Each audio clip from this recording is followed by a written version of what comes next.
देखो, अब हमारा जो चैप्टर है वो शुरू हो रहा है। जो चैप्टर का पहला टॉपिक है वो है सर्कुलेटरी सिस्टम। अब उसके बारे में हम लोग पढ़ेंगे और उसमें जो पहला टॉपिक है वो ब्लड है।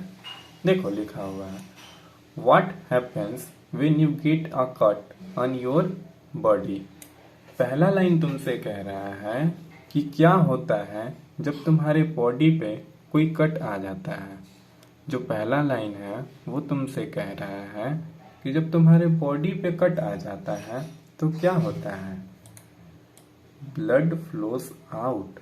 तो जब तुम्हारे बॉडी पे कट आ जाता है तो तुम्हारे बॉडी से खून निकलना शुरू हो जाता है, ठीक है। उसके बाद देखो, बट व्हाट इज ब्लड। लेकिन ब्लड होता क्या है, ब्लड की परिभाषा आ जाए तो हम क्या लिखेंगे। अगर हम ब्लड को किसी को बताना हो कि ब्लड किसे कहते हैं तो क्या बताएंगे। चलिए उसके बारे में हम लोग पढ़ते हैं।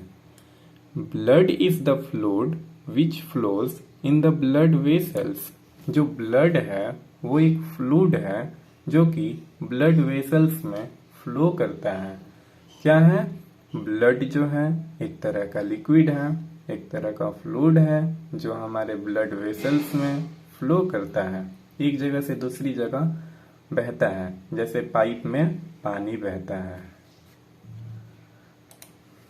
It transport substance like digested food from the small intestine to other parts of the body। जो ब्लड होता है यह सबस्टांस को एक जगह से दूसरे जगह ट्रांसपोर्ट करता है।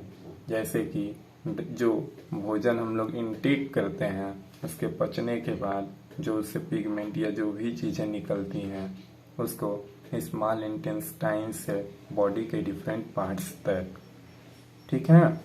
अगर तुमसे क्वेश्चन आ जाए कि ब्लड का फंक्शनिंग क्या है तो इसे तुम लोग लिख देना, ठीक है, इसे लिख देना। It carries oxygen from the lungs to cell of the body. और ये क्या करता है, यह ऑक्सीजन को लंग्स से बॉडी के सेल तक ट्रांसफर करता है, कैरी करता है। जो ब्लड है वो सबसे पहले भोजन को जो हमारा पच चुका है उसको स्मॉल इंटेस्टाइन से बॉडी के डिफरेंट पार्ट्स तक ट्रांसफर करता है और यह ऑक्सीजन को लंग से बॉडी के डिफरेंट सेल तक कैरी करता है।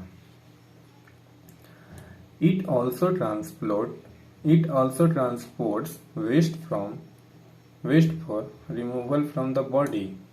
कह रहा है कि इसका और एक फंक्शनिंग है, इसका एक और फंक्शनिंग है। क्या है, तो वो है कि यह वेस्ट को बॉडी से बाहर निकलता है।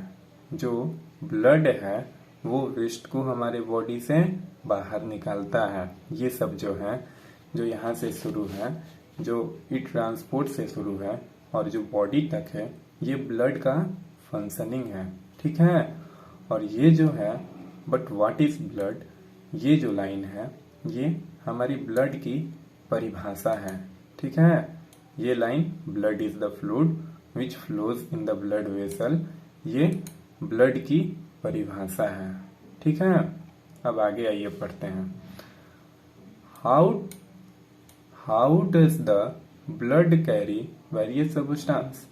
अब ये तो तुम लोग जान गए कि जो ब्लड का फंक्शनिंग है वो है कि वो एक जगह से दूसरी जगह सब्सटेंस को कैरी करती है जो हमारी बॉडी के लिए इम्पोर्टेंट है। लेकिन अब हमारे दिमाग में ये क्वेश्चन आ रहा है या ये सोचने वाली बात है कि वो कैसे इन चीजों को हमारे बॉडी के डिफरेंट ऑर्गन्स तक कैरी करती है। आइए आगे पढ़ते हैं। देखिए आगे यहाँ पे लिखा हुआ है, blood is a liquid. Blood जो है वो एक लिक्विड है और ऐसा हम लोग जानते भी हैं कि ब्लड एक फ्लूइड है, फ्लूइड यानी कि लिक्विड है, which has cells of various kind suspended in it. और जो ब्लड है वो लिक्विड है जिसके बहुत से तरह के सेल्स होते हैं जो इसके अंदर में होते हैं। अब देखो आगे दिया हुआ है क्वेश्चन है जो इसके माइंड में, इस लड़की के माइंड में आ रहा है, why is the colour of blood red? Blood का कलर रेड क्यों होता है? ऐसा हम लोग जानते हैं कि जो ब्लड होता है उसमें हेमोग्लोबिन प्रेजेंट होता है, उसी के कारण ब्लड का जो कलर होता है वो रेड होता है। लेकिन उसे हम लोग आगे डिटेल में पढ़ेंगे, ठीक है। चलिए अब आगे का हम लोग टॉपिक पढ़ते हैं।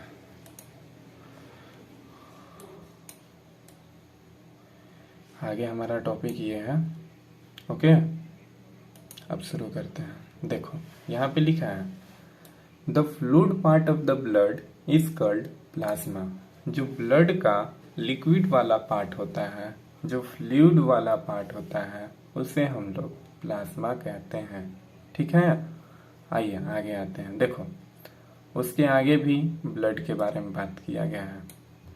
देखो one type of cells are the red blood cells which contain a red pigment called haemoglobin.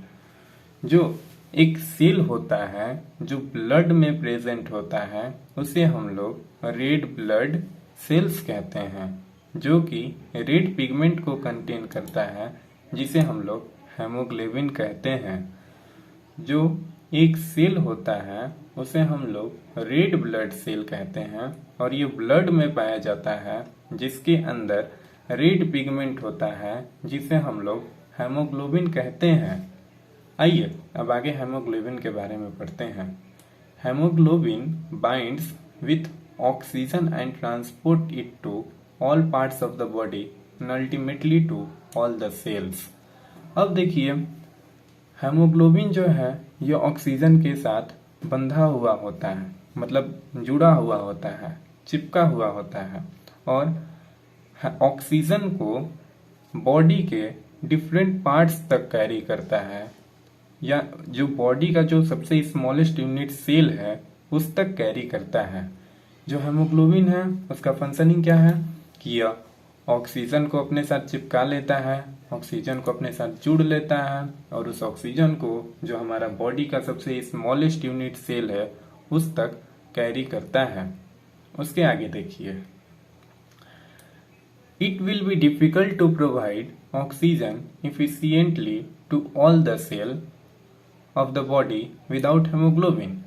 अगर हेमोग्लोबिन ना हो तो हमारा बॉडी का जो डिफरेंट ऑर्गन है, जो डिफरेंट टिश्यूज हैं, जो डिफरेंट सेल्स हैं, इन तक हम ऑक्सीजन को आसानी से या भरपूर मात्रा में नहीं पहुंचा पाएंगे, ठीक है। उसके बाद देखो लिखा है the presence of haemoglobin makes blood appear red. अब आ गया ना जो उस टाइम क्वेश्चन आया था उसका आंसर, कि जो प्रेजेंस होता है हेमोग्लोबिन का ब्लड में वही हमारे ब्लड को रेड बनाता है। ये सभी हमने अभी आरबीसी के बारे में पढ़ा कि जो एक तरह का सेल होता है वो आरबीसी होता है, जिसे हम लोग रेड पिगमेंट कहते हैं, जो हेमोग्लोबिन होता है। और हेमोग्लोबिन ऑक्सीजन को अपने साथ चिपकाए हुआ होता है, और जो फूड होता है और ऑक्सीजन को बॉडी के डिफरेंट पार्ट तक कैरी करता है। और जो हमारा ब्लड का कलर भी होता है इसी के कारण रेड होता है। और एक हमने ये पढ़ा कि the fluid part of the blood is called plasma. जो फ्लूइड, जो लिक्विड पार्ट होता है ब्लड का, उसे हम लोग प्लाज्मा कहते हैं। अब आगे पढ़ते हैं। The blood also has a white blood cell which fight against germs and that may enter our body. और जो ब्लड होता है उसमें एक और सेल होता है जिसे हम लोग व्हाइट ब्लड सेल कहते हैं, और यह जो होता है जर्म्स के अगेंस्ट फाइट करने में हमारी बॉडी की मदद करता है, उन जर्म्स के खिलाफ जो हमारे बॉडी में आते हैं। अगर तुमसे यह क्वेश्चन पूछा जाए कि ब्लड में कौन सा ऐसा सेल होता है जो हमारी ब्लड का, जो हमारी बॉडी की मदद करता है जो जर्म्स हैं उनसे फाइट करने में, तो उसे हम लोग बोलते हैं शॉर्ट में WBC, और उसका फुल फॉर्म होता है व्हाइट ब्लड कर्पोस्कल्स या व्हाइट ब्लड सेल्स। आइए आगे। अब देखो आगे क्या दिया है। Bhujju fell down while playing a game and his knee got injured. अब आगे दिया हुआ है कि जो बुज्जू लड़का है वो खेलते समय गिर जाता है और उसके घुटने में चोट आ जाती है। ठीक है। उसके बाद देखो लिखा है blood was coming out from the cut. जो ब्लड है वो जहां पे उसको चोट लगा था वहां से ब्लड निकलना शुरू हो जाता है। After some time he notice that bleeding had stopped and a dark red clot has plugged the cut. फिर कुछ समय के बाद वह नोटिस करता है बुज्जू कि जो ब्लीडिंग है वो रुक गया और जो डार्क एक रेड क्लॉट टाइप का मतलब एक लाल मतलब जेली टाइप का वहां पे जम जाता है। बुज्जू है was puzzled about this. Bujju यह देख के तो बहुत आश्चर्यचकित हुआ कि ऐसा क्यों हुआ। तो आइए उसका आंसर जानते हैं। The clot is form because of the presence of an other type of cell in the blood called platelets. तो जो हम लोग का शरीर में कट आ जाता है तो वहां से खून निकलना शुरू हो जाता है। फिर कुछ समय के बाद वो खून निकलना बंद हो जाता है। ऐसा इसलिए होता है क्योंकि हमारे ब्लड में एक और तरह का सेल प्रेजेंट होता है जिसे हम लोग ब्लड प्लेटलेट्स कहते हैं और वो जो होता है वहां पे जम जाता है, खून निकलना फिर बंद हो जाता है। ठीक है। अभी हमने ब्लड क्या कहलाता है, अभी हमने ब्लड के बारे में पढ़ा, ब्लड के कंपोनेंट के बारे में पढ़ा। ठीक है। आप लोग इसे अच्छे से इस लेक्चर को देख लीजिएगा, अच्छे से समझ लीजिएगा। आगे कल हम लोग ब्लड वेसल्स के बारे में पढ़ेंगे। ठीक है।